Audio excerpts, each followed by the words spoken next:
My Lord, show me right from wrong. Give me light, make me strong. I know the road is long. Make me strong.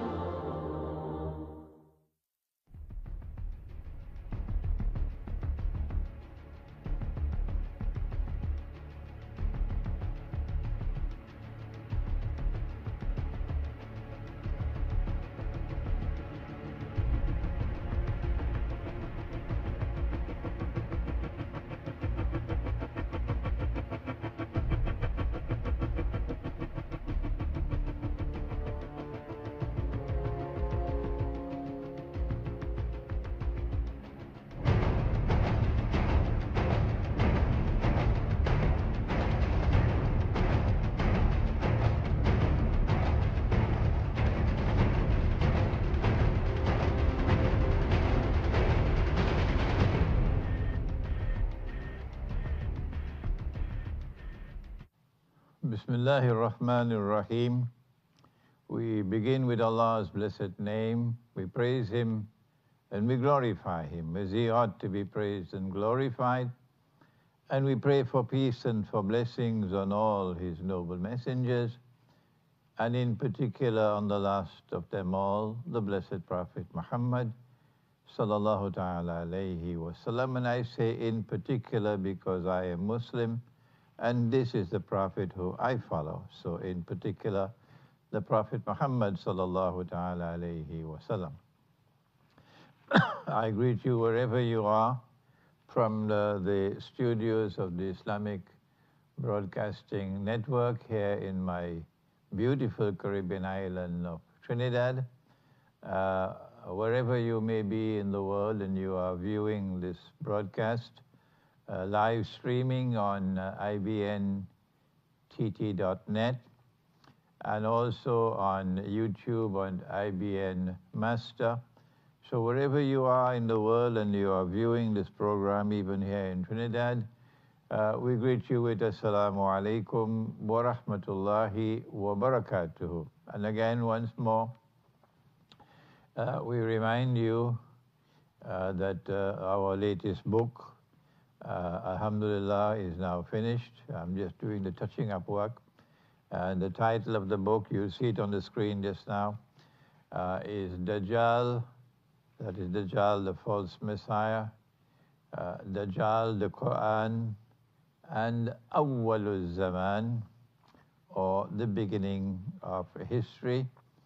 It's going to be a little bigger than my last book on methodology for study of the Quran, and we will be sending it for formatting. The cover design is almost complete, the back cover now to be finished, and then it'll be going for printing. We still don't have all the funds we need to pay the printry, but we are expecting, inshallah, that more donations will come. So the book will soon be printed, inshallah. But you can order in advance. You can go to my online bookstore, imranhosein.com. I hope we can get it at the bottom of the screen. www.imranhosein.com, my online bookstore. And you can place an order, pre-order for the book on Dajjal. This is the first book on Dajjal. I said that we expect the price will be about £15, but this will be for those who are making their orders from the rich countries, the United States and Britain and Europe and so on. There we are, the book on the screen now. But if you're ordering the book from other countries where the standard of living is lower, then the price will be less than that. But you can make your pre-order now for the book in English and also in French, because the French translation is taking place as I speak. So that's the first announcement, reminding you about that book. I hope to be writing 4 more books on Dajjal. Let me remind you one more time, so that you can raise your hands and make dua that Allah most kind might give me life to be able to complete them. The second book on Dajjal, which is already being written, is from Jesus, the true Messiah, to Dajjal, the false Messiah or the Antichrist, a journey in Islamic eschatology. The third book is on Dajjal and money. The fourth book will be on Dajjal and women, that is the modern feminist revolution. And the last one will be on Dajjal, the Quran, and Akhirul Zaman, or the end of history. And I know that these 5 books will not complete the subject of Dajjal, but I'm 75 years of age now, and it's becoming increasingly difficult to sit down for hours and hours and hours and hours writing and writing and writing. So Allah has blessed me with so many brilliant students now all over the world. I have a very brilliant student there close to Zurich in Switzerland. I have a brilliant student there in Bangkok. I have another brilliant student in London. I have brilliant students, mashallah, all over the world. May Allah grant that they may rise in knowledge. So they will write the other books on Dajjal, inshallah, that I will not be able to write. I ask you to kindly raise your hands and make dua that Allah might give me life long enough and may allow me to write these 5 books on Dajjal. And then I told you that on the 5th of November, it's Yawmul Ahad, or the first day of the week, Sunday, at 10:30 in the morning, we have planned a brainstorming session to discuss how do we respond to the predicament, the challenge, the awesome challenge of this transformation taking place in the world of money. That we anticipate, while others are eating their biryani and going to sleep, and yet others are fighting over peanuts, we anticipate the demonetization of all paper money, meaning that you cannot use paper money as money anymore. If you have the paper money and a certain time expires, then it'll be worthless. You can use it as wallpaper. Yeah. It's called demonetization. I apologize for this long word. So we anticipate, we who are keeping our eyes trained on what is happening in the world, and who are searching in the Quran and in the Sunnah to understand what is happening in the world and to seek to respond to the changes in the world appropriately and in accordance with the truth and in a manner pleasing to Allah, and which will allow us to protect our faith. While others are eating their biryani and going to sleep, we are doing this. So we want to know how to respond. 100 years ago, when the transformation was taking place from real money, that is gold and silver coins, to this monopoly money that we now have, and we have bogus fatwa. Oh, it's so shameful and disgraceful. Bogus fatwa that this paper money is halal. When that transformation was taking place 100 years ago, it appears that the world of Islamic scholarship was asleep. I like that French term, they say, faire dodo. My grandmother's sister died at the age of 104 here in Trinidad. And she grew up as a child at the time when the French expressions were still being used in Trinidad. So she never referred to the city where I now live, San Fernando, by that name, San Fernando. No, she always called it Pitibug. And so she used to use the term dodo, to sleep, dodo. It's still being used here in Trinidad. It's a French term, faire dodo. So at that time, 100 years ago, the world of Islamic scholarship was in the state of faire dodo. They were sleeping. and they did not even understand what was happening in the world of money, and they failed and failed miserably to respond to what was happening in the world of money at that time, when the change was taking place from gold and silver coins to paper money. And then when the change took place from the Bretton Woods monetary system to the petrodollar monetary system in the 1970s, the world of Islamic scholarship was again fair dodo, fall asleep, or they didn't know how to respond. They were not even conscious of what was happening in the world. That is the pathetic reality that we face.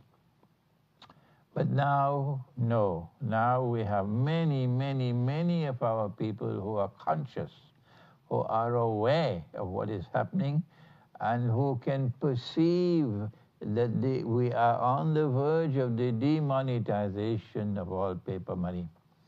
Remember what India did 1 year ago, demonetizing the 1,000 rupee note and the 500 rupee note. And this was a cue, this was a sign. The government of India was betraying the Hindu religion. Where are the pundits who will stand up and say that? Why is it an Islamic scholar has to say that your religion is being betrayed by the government in India? When they acted on behalf of Wall Street, yes, that's what they did, to demonetize the 1,000 rupee note and the 500 rupee note, and the European Union is demonetizing the 500 euro note. And around the world, this movement, this transformation away from paper money to electronic or digital, and now is being called virtual money, is taking place. That we're leaving the real concrete world, and we are going into a make-believe world. They call it a virtual world. That's where mankind is moving, yes, away from the concrete world to a virtual world. This transformation is taking place. Maybe I'm wrong, maybe it won't be within 1 year, maybe be 2, maybe 3 years from now, but not too long from now. And it will be complete, no more paper money, and only electronic and digital money. If you're listening to me in Trinidad, we want to discuss this subject on November the 5th at the Jama Masjid in San Fernando at 10:30 in the morning. And you cannot walk in. This is a private session. If you want to attend, you must contact us, so we register you, okay? So we'll know who are those who are coming. And there are some unwelcome guests that we would not want to have. You know who I'm talking about. So if you want to attend that brainstorming session, it's a session in which we'll be sharing views with each other and discussing views with each other, how to respond. I will lead the discussion, but today, not only are we inviting you to come and join us, but you must send an email to you'll get my email address at the bottom of the screen. You can also send an email to IBN. They will put their email address at the bottom of the screen. You can also call at IBN to say we want to attend this session at the Jama Masjid San Fernando. Please do not come and just walk in without registering yourself. You don't have to pay for registration. You're also going to get lunch. You don't have to pay for lunch. All right? But don't just come and walk in. Please do not just come and walk in. We don't want you to do that, because there will be some unwelcome guests. We don't want, you know who I'm talking about. So you must register.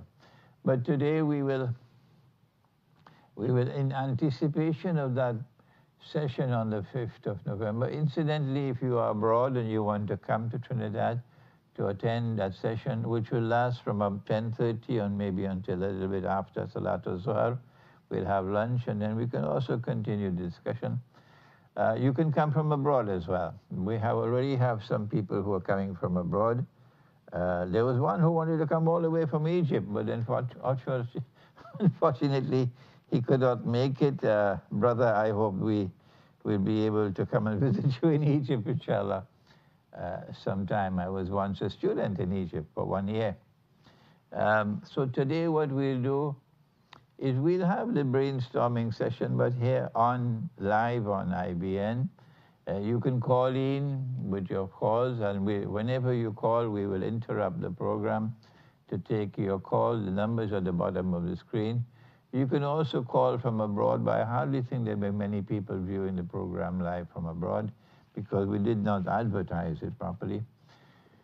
I don't have my laptop with me because the screen has gone bad. There's a ribbon that connects the laptop with the screen, and that has to be replaced. So I can't receive your emails live, but you can send an email to IBN if you want with your question, and they will write it out and bring it for me. Or you can call on the phone, the bottom of the screen. At the bottom of the screen, you get the numbers there with your questions or with your comments on the subject. How do we respond to this challenge of electronic and digital money, which is now on its way? I said to you that I have only 1 month left before I travel again, inshallah, and I will be gone for several months. But there's a message for you if you are in Britain, if you are in France, if you're in Belgium, if you're in Switzerland, and that is that in late December, I will be in Britain in November for a few days, but then after that I'll go over to France, inshallah. But in late December, I have to go to Belgrade. We have the launching of my book on methodology for the study of the Quran, which has been translated to the Serbian Bosnian language. And the launching of that book will take place in Belgrade in mid-December. So when I return from Belgrade, then I'll come to Britain, inshallah. And if you are in London and you would like to have me, I'm not having any public lectures, but all you have to do is to organize a group, small group, not more than 25 people, and maybe have a small dinner, some simple meal, and I will come and spend the evening with you and spend a few hours in discussions and answering questions and in introducing Islamic eschatology or the study of the end time. If you would like to organize such a session and you are in London or in Manchester or in Birmingham, these 3 cities, then do please send me an email and I'll put you in touch with my students who are doing the organization.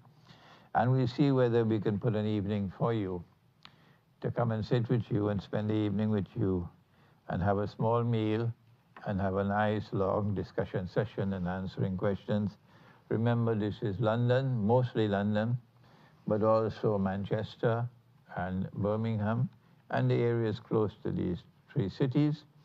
But if you're in France, no matter where in France you are, in Belgium, and you like to organize a session, my French is not that good, but I remember I was in the south of France and we had a session, and the fellow who was supposed to do the translation to English, I was not at all happy with his work, so I took over, and I spoke for 2.5 hours in French. Yes, they must have enjoyed my French. They must have enjoyed my broken French. Anyhow, I tried my best. But if you would like to have a session in France, in any one of the cities of France, in Lyon, for example, in Paris, do please send me an email, and the group should not be more than 25, and we can have some small dinner or so, some couscous or whatever it is, and I will spend the whole evening with you, a few hours in discussion session, I can hold my whole in a French discussion in French, but if we want to have a serious talk, then I'll need someone to help me with translations to English. That is the news for you if you are in Britain, if you're in France, if you're in Switzerland, in Geneva, in Lausanne, wherever you are, small groups of people. The same thing I want to say for Trinidad. That is that if you are in Trinidad and you would like me to come and have an evening with you, not in the masjid, no, not in the masjid, but in a private home or in a hall or something, and a small group of people, I know most of the young people will be interested in meeting with me, then send me an email, or you can call on the phone to organize a session, and I'll be happy to spend an evening with you, inshallah. All right, here are some questions. Dear Sheikh, I have been told by a Christian that he will never convert to Islam because he read in the hadith that the Prophet said that the mind of a woman is deficient. What's your opinion? The Quran says something, and if the hadith says something else which is in conflict with the Quran, what do? You know that that hadith didn't come from the Prophet ﷺ. It came from those who want to corrupt the religion. The Quran says that Allah created all human beings with perfection. He says that in the Quran, لَقَدْ خَلَقْنَا الْإِنسَانَ فِي أَحْسَنِ التَّقْوِيمِ. The Quran says that there's no defect at all in Allah's creation. That's right. ما ترى في خلق الرحمن من تفاوت فارجع البصر هل ترى من فضول. Do you find any defect at all? So there's no defect in the creation of a woman. There's no defect in the creation of the mind of a woman. So where did this rubbish come from? If something is in conflict with the Quran, then take it and put it aside and stay with the Quran. The Quran is the absolute authority in Islam, absolute authority. And the hadith has authority when it is in harmony with the Quran. Yes, you must obey when it is harmony with the Quran. But if a hadith is in conflict with the Quran, we stay with the Quran. Next question. Sheikh, when do you think the Dajjal will appear in our dimension of time? Good question, mashallah. I congratulate you because there are very few people who can even ask this question. They have such little knowledge of the subject of Dajjal. Okay, let us go back to the hadith of Sahih Muslim. The Prophet, Allah's blessings be upon him, that said that when Dajjal is released, he will live on earth for 40 days. One day, yawmun kasana, one day which will be like a year. Yawmun kashahr, one day which will be like a month. Yawmun ka-jum'a, one day which will be like a week. Wasairu ayyamihi ka-ayyamikum, and all his days, meaning all the rest of his days, like your days. So it is at the end of his mission.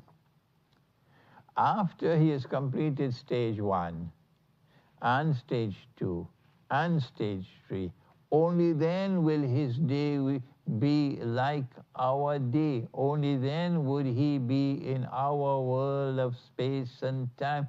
Only then will we see him before us as a human being, as a human being. So we have to ask ourselves, has the first stage been completed? A day like a year? Has the second one been completed? A day like a month? When will the third one be completed? A day like a week? My book entitled Jerusalem in the Quran has answered that question.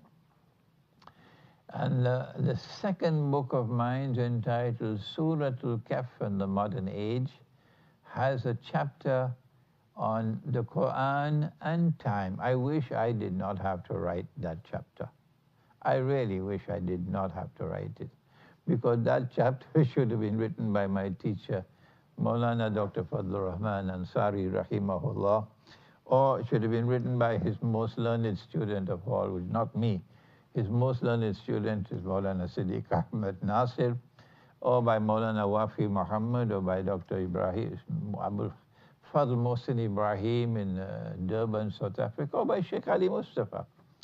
I'm the least learned of them all.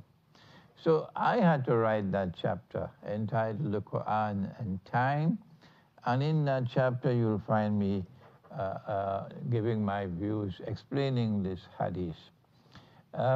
My view, my answer to your question is that it is my opinion that we are now at that moment in time when a day like a month is coming to an end, and Pax Americana is now in irreversible decline, and Pax Judaica is preparing itself to replace Pax Americana. Pax Judaica, of course, would mean Israel replacing the United States of America as a new ruling state in the world. And when that happens, then a day like a week will then commence. Has a day like a week commenced as yet? There are some of my students who have gone ahead of me and have said, yes, it's only going to commence with 9/11. No, I don't think. I don't have that view, no. I believe that Pax Judaica can only commence when there's no more United Nations organization, no, and no more International Monetary Fund. They have to go down into the garbage bin. So that Israel could emerge as a ruling state in the world. Pax Judaica, which says we want to turn away from the godlessness of Pax Britannica and Pax America. We want to turn away from the secular world, and we want to return to the religious way of life. That's what Israel is going to do. And we must enforce God's laws and so on. Yes, all that's what Israel is going to do. And Israel won't be a secular state, it will be a kingdom with a king. Then you know you're in a day like a week. And only when a day like a week has come to an end, only then would Dajjal be in our world of space and time. The Malhama has to take place, the Great War, the nuclear war. And the conquest of Constantinople has to take place before Dajjal will appear in human form. Remember, Constantinople is the name of the city. Remember that if the Prophet alayhi salatu wassalam called a city by a certain name, then it is the sunnah. Are you listening to me? It is the sunnah to use that name for the city, the sunnah. If he referred to a city by a certain name, then it is the sunnah to use that name for the city. You can give the city a nickname, like New York is called Big Apple, no problem with that. But the name of the city must not be changed. You cannot abandon the name Constantinople. No. Because Nabi Muhammad ﷺ used the name Constantinople. Are you listening to me? Because the Prophet used the name Constantinople, you cannot abandon the name Constantinople. You can give a nickname to the city. You want to call it by other names, by all means, but this name cannot be abandoned. So he said, لَتَفْتَحَنَّ الْقُنْسْتَنْتِنِيَّةَ, you will most certainly conquer Constantinople. Today they call it Istanbul, and they prohibit the use of the name Constantinople. That is wrong. And I raise my voice against it. I take my time with this because the Prophet referred to the city as Yathrib. Yes, he did that. If you don't remember, I'm reminding you. He said, Umranu Baytil Maqdis Kharabu Yathrib.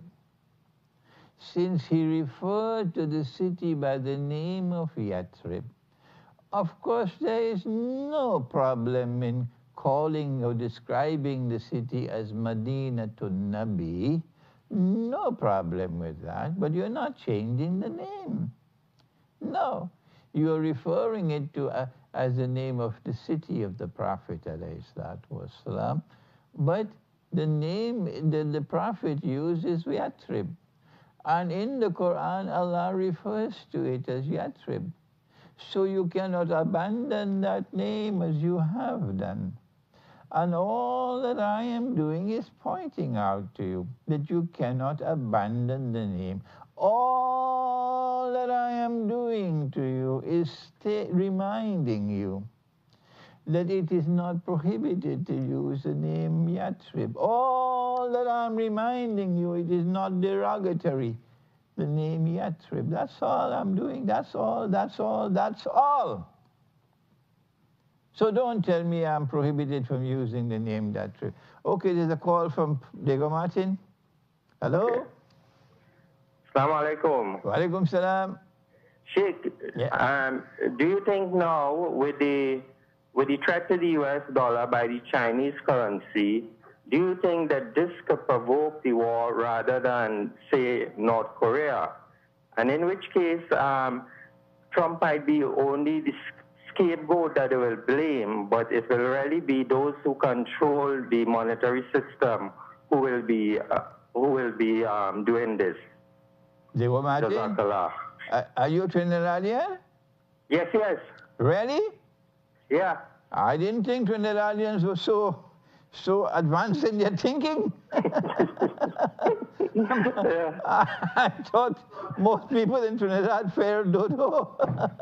Yeah. I congratulate you, Diego Martin. Yes, I congratulate you, mashallah. I'm happy, I'm proud that I have people in Trinidad who are so advanced in their thinking. Yes, I think the main cause of the nuclear war which is coming is the mountain of gold. You know what I'm talking about. The mountain of gold. Allah Prophet said, alayhi salatu wasalam, hadith is in Sahih Bukhari, he said that the river Euphrates will uncover a mountain of gold. Euphrates is in Iraq. It will uncover a mountain of gold and people will fight for that gold. And 99 out of every 100 would be killed. And each one would say, I will be the one who survived, but the believers must not touch that gold. When in 1974, Henry Kissinger fooled King Faisal and got him to agree to this manifestly haram agreement that Saudi Arabia will sell its oil for only US dollars, only US dollars. And this is what the Chinese are now challenging. This is what the Chinese are challenging. The agreement was that Saudi Arabia and the Arab oil producing countries after that and OPEC would sell their oil for only US dollars, which meant that there would be a tremendous perpetual demand for US dollars, since oil is the biggest commodity traded in the world market. And that will, once there's a demand for the US dollar, it survives, yes. And that will allow the US dollar to fly high. This is the petrodollar monetary system. And when this came into being in 1974, the prophecy of Prophet Muhammad ﷺ was fulfilled. Yes, it was fulfilled in 1974. But if you want to sit down on a sofa and wait for a mountain of the metal to come out of the river, by all means, keep waiting. Keep waiting. So I agree with you. That's right. What the Chinese have done is very, very skillful. You know that the Articles of Agreement of the International Monetary Fund created by Dajjal prohibits the use of gold as money. The reason why they prohibited it is because you cannot have this bogus monetary system it will not survive if gold is in the market. The good money will destroy the bogus money. So they had to prohibit the use of gold as money. That's what the Articles of Agreement of the International Monetary Fund have done. And by gold, when they say gold is prohibited, they imply silver as well. Probably they didn't have the courage to put in the word silver, but they meant silver as well. So what the Chinese have done is very skillful.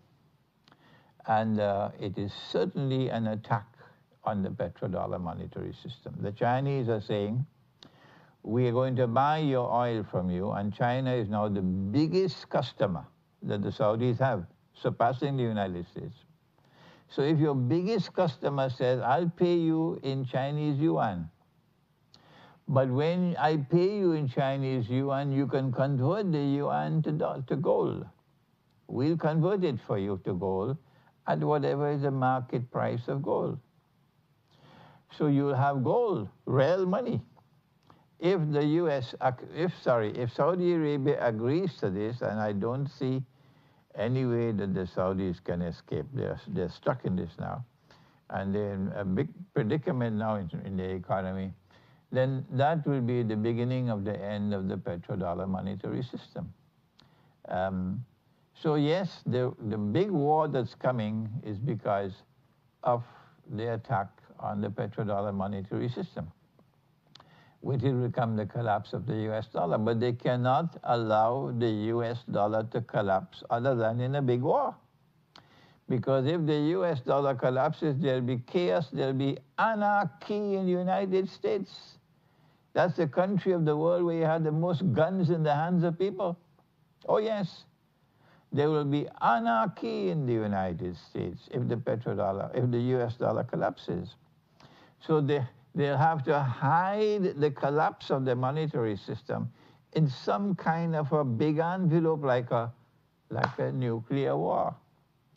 So I agree with you that this is what is likely, but they have to have a trigger to pull for the war to begin. And the war will not begin with a direct attack on Russia and China. They have to have some proxy. And I think they are fishing for war in Korea and using that to try to provoke Korea to respond to them with some kind of a military response, and then use that as the excuse to launch a war on Korea, which will drag China into the war. And when China is dragged into war, then Russia will be dragged into the war, and it will become the nuclear war, whole war. Okay, but I congratulate you on your question. I didn't realize that we had people in Trinidad who were so advanced in their thinking. I'm very happy about that. Okay, another question. When do you expect World War III? I just answered that. Someone says, I have a lot of cash, paper money. What should I do with it? Answer, if you have a lot of paper money, they want you to put it in the bank. If you do not put it in the bank, then they'll give you a certain time, and after that, they will demonetize the paper. You cannot use the paper as money. So all that paper money that you have, you can use it as wallpaper. That's right. Would this be the first time in history? Oh no, there have been many instances in history already where money has been used like wallpaper. That's right. So that's their plan. They want to force you to put your money in the bank. And we're going to be discussing this on the 5th of November. They use every single trick in the book to force you to put your money in the bank. So you can't put your money underneath the mattress anymore. Once your money is in the bank, then your money has become a hostage. But I've spoken on this subject already, and we'll be discussing this on the 5th of November. What are the implications of having all your money in electronic money tomorrow? What are the implications? What I will do if I have a lot of paper money is I'll buy gold and silver. Where do we buy gold and silver coins in Trinidad? We're going to discuss that subject. inshallah. So I'm not going to talk on that now. And keep my money in gold and silver. Or I'll buy land or I'll buy animals. Because our Prophet said, do you know the hadith?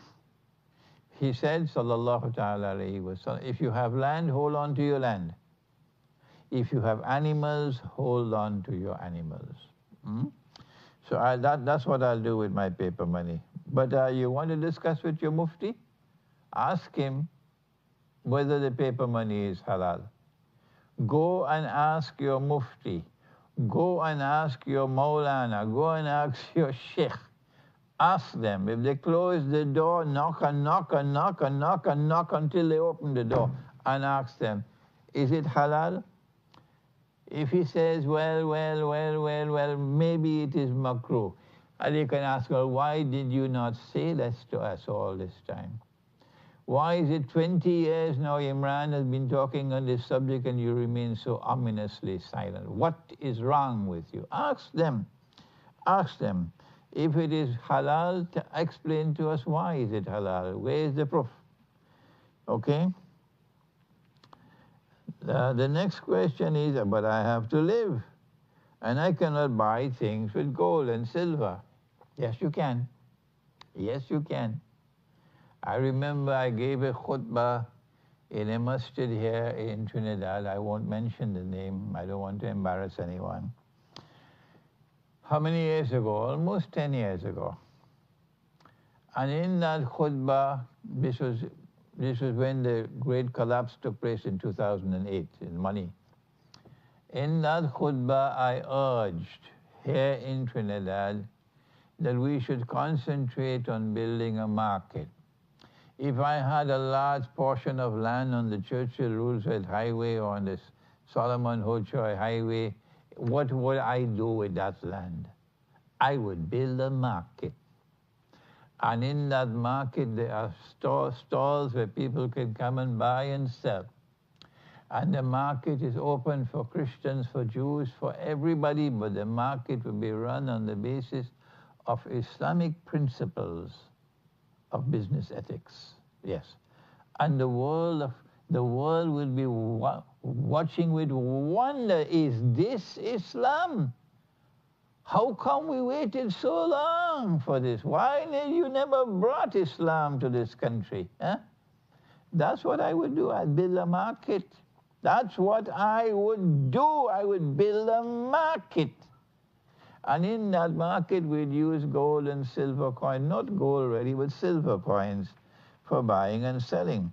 The khutbah came and the khutbah went and nobody bothered. Nobody bothered. So, yes, if we can put our heads together and formulate a plan to establish a market, I don't think the government of Trinidad and Tobago will be so foolish. I do not think that the Trinidad and Tobago government will be so foolish as to put their foot in to try to stop us. I don't think they'll be so foolish with a capital F to put their foot in to try to stop us. Yes, if we want to build a market where people can buy and sell using money which is real money, which the temple in Jerusalem at the time of Jesus, the temple in Jerusalem at the time of Jesus, let me remind the Christians, the temple in Jerusalem, we call it Masjid al-Aqsa, you call it the temple, minted its own coins, yes, gold and silver coins, and they used the gold and silver coins for buying and selling. If the temple in Jerusalem used it, which governments will be so stupid to try to stop us from using it? This is what we can do to build our own market. Dear Sheikh, we Muslims love our religion, that's very obvious. We are prepared to fight and to die for our Prophet. We hear of events in Pakistan where an individual has, okay, that's all, I don't know what's the rest of the question. An individual has something. Next question. Sheikh, tell us something about the Mahdi. Not now, we're talking about money now.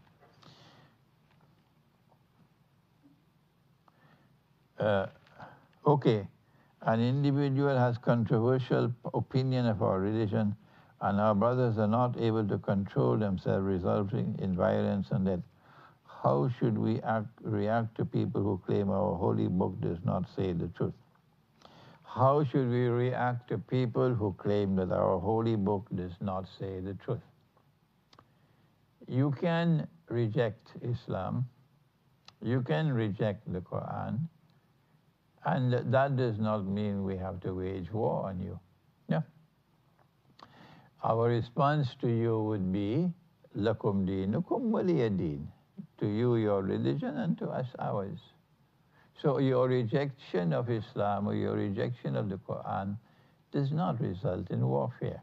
However, you have your religion and your way of life and we have ours. If you want to step into our home, where we want to live the way of life of Islam, and in our home you want to wage war on the Quran, then it's time for us to take out the sword and get rid of you. That's right. This is treason. This is sedition. This is trying to put a sword on our throat inside of our home. That cannot be allowed. No. If you are living in your house and you have your religion and we living in ours and we have our religion, and you reject ours and you say the Quran is false, our response is, Lakum dinukum waliya din. That's right. You have your way, we have ours. That's a peaceful response. But you can't come into our house to wage war on our religion. No, we take out the sword for you. All right.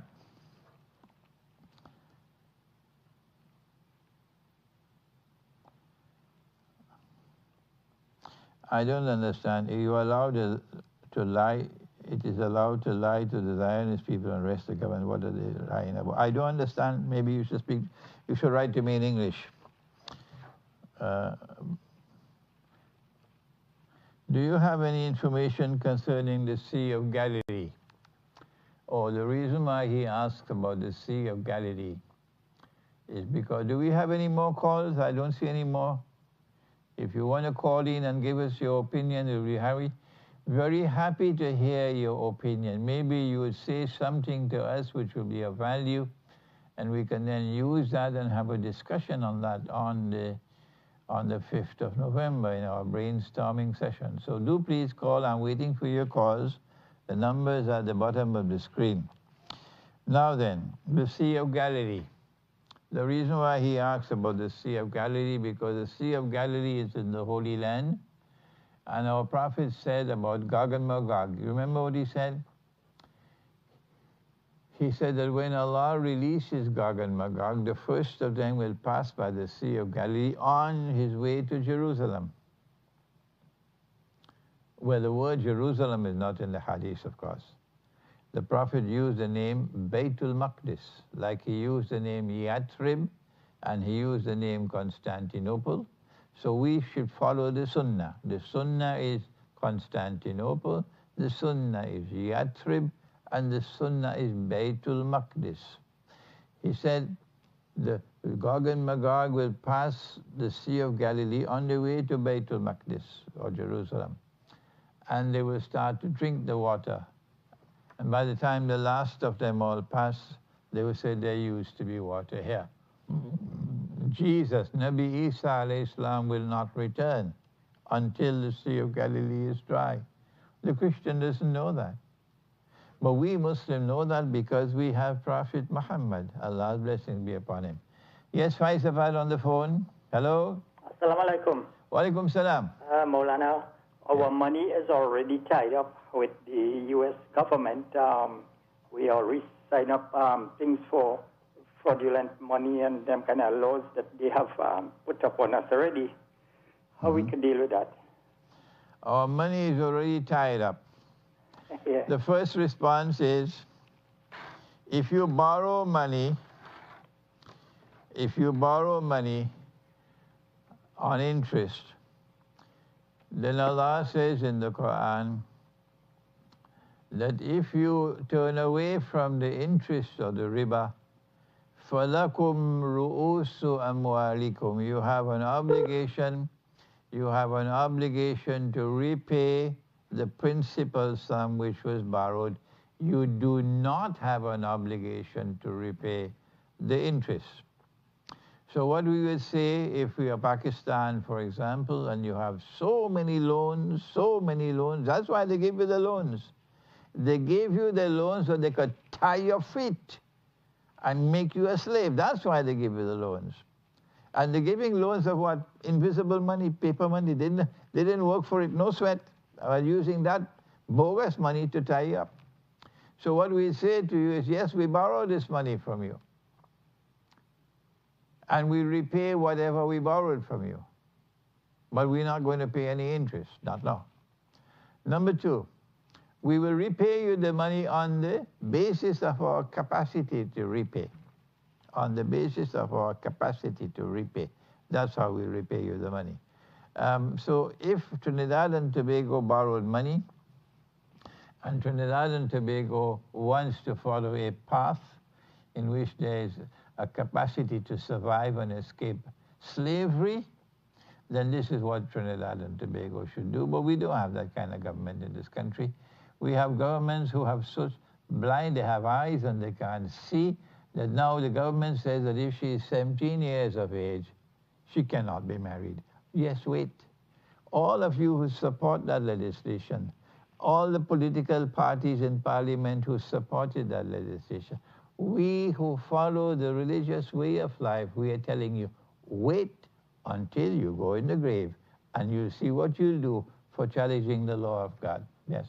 So for those who are with debts and you cannot pay your debts, this is the way to respond. Another call from Diego Martin. Hello? Hello, Assalamu alaikum, Sheikh. Walaikum salam. Yeah, Sheikh, are you aware that some years ago, President Nkrumah of Ghana, he appealed to all third world countries to band together and make a decision to stop paying interest. And this would have gotten out the countries from their perpetual debts. But nobody took him on. Okay, I want you to do me a favor. My email address is at the bottom of the screen. Hello? Yeah. You find my email address at the bottom of the screen. Give me the evidence that President Kwame Nkrumah ever made such a statement. Give me the proof, okay? It's very important to me. Dr. Williams had very great respect for Kwame Nkrumah, and it was in 1964. Williams went on an African safari, yes. And one of his stops was Ghana. He took a delegation from Trinidad to Ghana, and he met with Kwame Nkrumah in Ghana in 1964. And then from there, he went around, and then he came to Cairo. And I was a student in Cairo. And we invited to meet with him. And I met with him, and I shook hands with him in Cairo. So please take my email address and send me the proof that Kwame Nkrumah made such a statement. Okay, we continue now with the questions. But I'm not getting any calls from you. What happened? I'm not getting any calls from you in which you suggest to me, what can we do? What can we do as Muslims to set an example for the Christians and the Hindus in this country, that we Muslims are leading the way of responding to the predicament of electronic and digital money and virtual money? Aren't you thinking? Come on, let me hear what you have to say. All right, we still have some time. Okay, what about the coming of Nabi Isa alayhi salam? He will descend after the Dajjal in order to kill him. So how will we be able to recognize Jesus alayhi salatu wasalam? What about the Mahdi? These are not questions connected with money. I want questions and I want comments connected to money. We'll have another time to deal with the Mahdi and so on. My son insists to ask me if cryptocurrency, Bitcoin, is halal. Oh, that's a good question. That's a good question. Is Bitcoin halal? What do you say? What do you say? Tell me. What do you say? Answer. Money in the Quran and money in the Sunnah is always money with intrinsic value. You never hear this on the khutbah, do you? You hear everything else on the khutbah, you will not hear this in the khutbah. No. Money in the Quran and money in the Sunnah is always money with intrinsic value. The value of the money has to be in the money, okay? It is value created by Allah. Allah creates wealth, not George Soros. Bitcoin is like paper money. Bitcoin is like all other invisible, intangible, electronic money. It is fictitious money, and therefore it cannot be halal. Bitcoin is now legalized by the government of Malaysia as legal tender. The government of Malaysia has legalized Bitcoin as legal tender. Are you listening to me in Malaysia? Your government has legalized Bitcoin as legal tender, meaning you can use Bitcoin to buy and sell in Malaysia. But they will not legalize dinar and dirham. What a shame. What an awful shame for all the religious institutions in Malaysia who are supposed to be upholding the religion, for all the ustaz and the maulanas and the shuyukh and the muftis of Malaysia who are supposed to be upholding the religion. The dinar and dirham are not allowed as legal tender in Malaysia. You cannot use it to buy and sell. But Bitcoin is legal tender. Shame on you. Shame on you. Now then, we do not have any more calls. I want to return in the few minutes we have to remind you that one form of riba is of course buying and borrowing and lending money on interest, but another form of riba is to rip off people. Okay, I gave you the hadith, to rip off people. And this monetary system that we have is ripping off people. It is ripping off Algeria, it is ripping off Pakistan, ripping off Bangladesh, ripping off Indonesia, ripping off Africa. It's the biggest rip off of us all. So it is riba. How come we don't get a khutbah on riba? If you know any imam giving a khutbah on riba in Trinidad, please send me an email. I want to go and listen to him. Because I don't know, maybe Santa Claus have to come on a reindeer from the North Pole to give a khutbah on riba because nobody else wants to do it. We need a khutbah on riba so that we'll be able to understand the subject and people can be reminded. But before I end, let me remind you what I said last time, that cash transaction and a credit transaction must have the same price. If the credit price is higher than the cash price, then the reason why it is higher than the cash price is because you have to wait for your money. And therefore your money must be able to increase over time. Money increasing over time is called riba. Money that increases over time, the increase is called riba. So a cash transaction which is higher than a credit transaction, the price of the credit transaction is higher than the cash transaction. The difference between the two will be riba. So credit price and cash price must be the same. All right? Murabaha is a credit transaction. The Islamic banks give you murabaha, and it is a credit transaction. And the credit price is higher than the cash price. The difference between the two is riba. Do you hear me? The difference between the two is riba. You better understand now before you go in the grave. Because when you go in the grave, it will be too late for you with your bogus fatwa and your bogus guidance to the people with your Islamic banking system and your Islamic credit union and all this nonsense.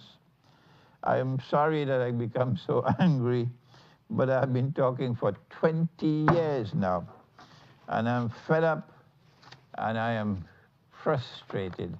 So kindly forgive me if I become angry sometimes. Thank you. Wassalamu alaikum wa rahmatullah.